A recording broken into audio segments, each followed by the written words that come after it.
No, we have to do question number 11 and 12, yes. Yeah. Alright, so in the previous class we were discussing about the applications of 1 and 60, primarily with respect to navigation. Now besides that, we also have application of 1 and 60 like finding the height and the glide slope, which we will discuss in a bit more detail now.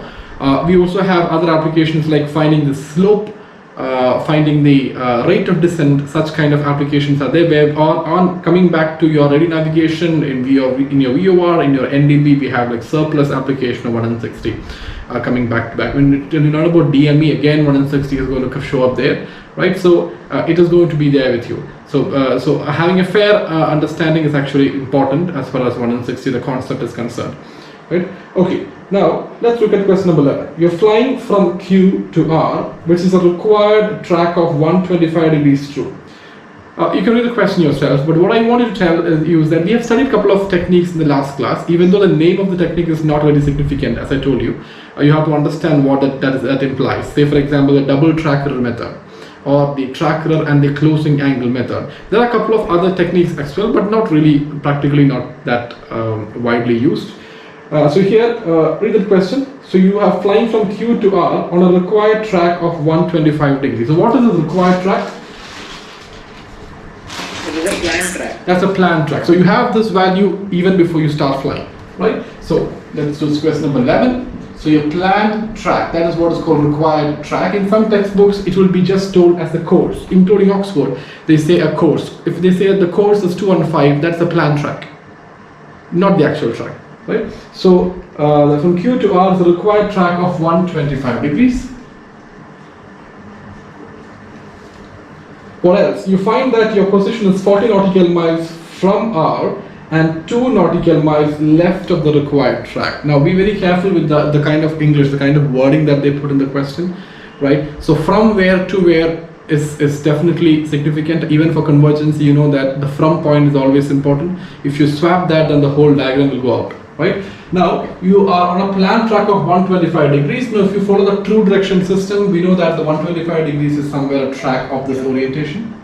Yes. Right? And this is a track of 125 degrees, and that track is from Q to R. Q to R. Right? Therefore that is important to understand. Whereas Q is going to be here, Yeah, and R is here. That is from Q to R. Right? Now next line is again important. You should know that you find that your position is 40 nautical miles, but not from Q. 40 nautical miles is from where? It's from R. So unlike the previous questions where you actually move outbound by some distance, you measure from Q. So if you have that thought in mind, you might take 40 from Q, and then the whole distance is now swapped. What comes here now comes here. What comes here will come here. So be very careful from where it is told. It's 40 nautical miles from R. So it's basically, we'll be practically measuring 40 nautical miles from R, from here. So we'll take a point here. Yeah. Right? Right, this is 40 nautical miles from R. Yeah. Why I am emphasizing this point is this is a very common place where people go wrong, because they lavishly take 40 nautical miles from here, and then this is the opposite. Alright, now 2 nautical miles left of the required track. Remember, we are flying from Q to R, therefore this is the direction of travel. So track is actually a line with 2 arrows. Now we are traveling from Q to R, left of track is north of it. Over here, it's north of 125, it's all the way up there. Right, so 2 nautical miles, we put this point, so usually I mark this point as C. And how do we know that we are actually abeam this point? Before the flight itself, you would have chosen a point which is called as a 1 in 60 fix. It could be a cricket stadium, it could be a large lake, or something that is significantly visible from the aircraft. You have that wing technique which I told you, where you eyeball and kind of find out your off distance. And therefore in the question usually they give you that. But in the aircraft you have to find that out, right? So this is 2 nautical miles off to the left of the required track. What track must you fly to arrive? Now see, overhead R. They're asking you what track are you supposed to fly from C to reach overhead R. So remember, the aircraft was supposed to fly from Q to R, and you flew all the way, maintained some kind of heading. You were flying all the way without realizing that you were drifting off to the port because you had been some starboard or because of some pilot technique error and stuff. until you reach C and you kind of found that you are left of the fix where you're supposed to be overhead actually, and you eyeball, you found nautical miles. Now the question is, this is from where your thought process starts. So this track you didn't even know was happening until you reached here, right? Now you're asked to find out what track are you supposed to fly. Yeah. This is the required track.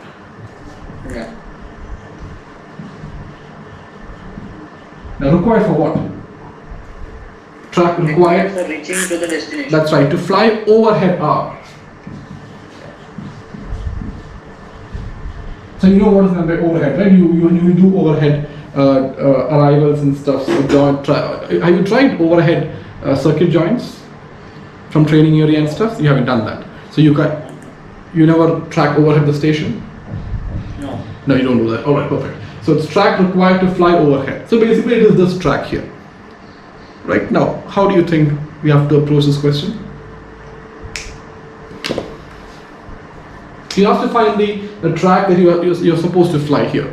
This track, that's all. Right? What happens if I don't do anything about this whole scenario? I realize I'm off, and if I don't do anything about it, you see this is the track which I actually flew. And what's the track called? This is the... It's called the actual track, or the track made good. This is the planned track. If I realize at C, and if I don't do anything about it, I'm simply going to keep drifting away. Right? Now, I'm supposed to fly this track, which means I have to make some kind of a track change to the right here. Yeah. Right? And how will you find this particular track? So basically, I have this track as 125 degrees. You're asked to find out this particular track. I'll give you some time, So 2 minutes. So one thing is that once I'm at C, I know that I'm diverging. Right? So first thing is that I'll have to first stop my divergence. So That's I'll right. first correct for my divergence. Exactly. That is, Okay.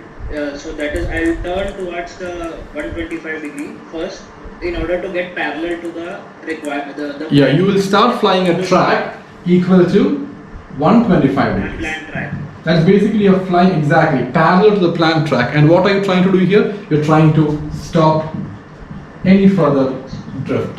You are not still on track, it's simply flying a track that is parallel to the required track. Very good. So you have to make a track change of so many degrees to the right. Yes. And now from here, since I have to directly fly overhead to R, I have to make more correction so that I can directly reach to R. Exactly. Now you have to fly further by so many degrees to right if you want to fly this track, right?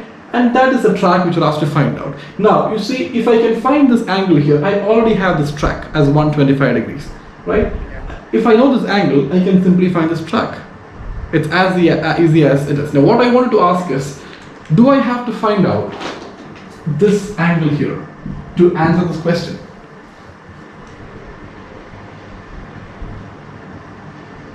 Yeah, I need this track. Oh, you need this angle? Okay, so find out this angle then.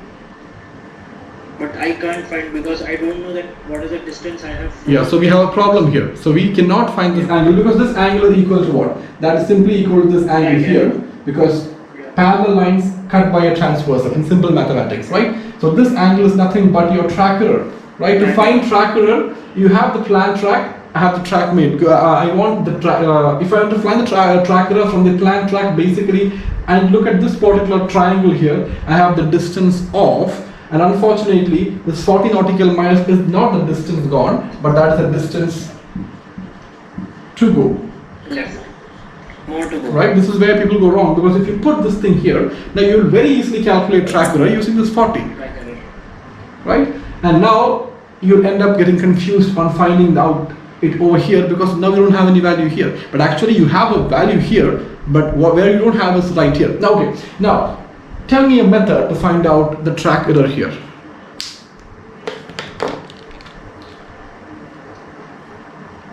Method to find the track error. That's the basic. You cannot use 1 in 60, right? That's what you told me. We cannot use 1 in 60 because there is no distance gone here. So that thing is off here. How else can you find out?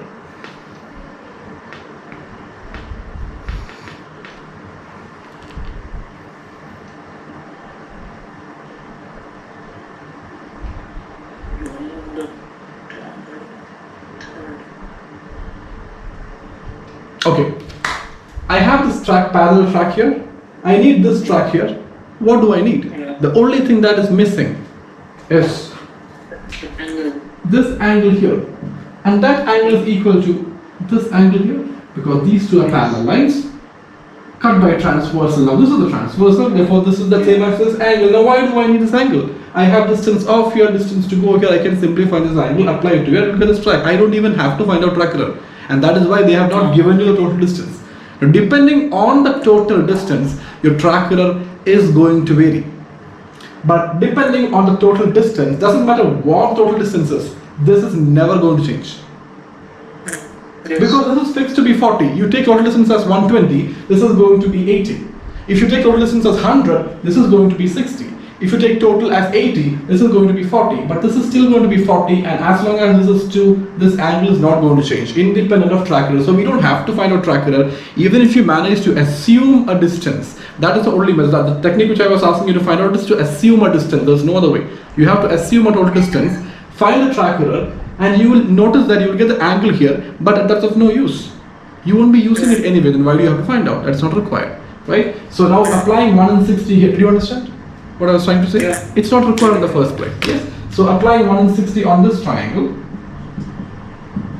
what are we finding out? What is this angle called? This angle is the angle by which we try to close towards the destination, right? So it's called as the closing angle. What is the equation for that? It's distance Is the distance off divided by distance to go. That's right. So the difference here is distance to go into 60, right? What is distance off here? 2.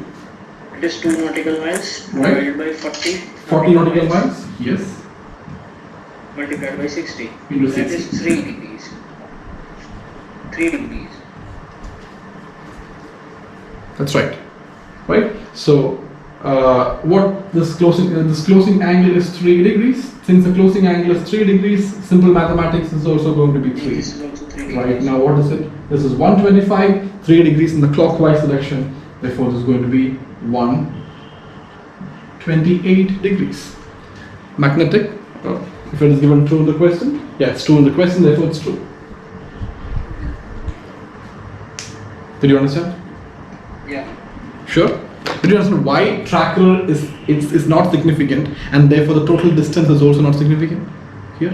Yeah. It doesn't really, we can assume any distance, find the track error, find the angle here, but where are you going to use it? Because I know that I'm flying a track that is parallel, which is 125 degrees true. Now, when do you think you will need track error?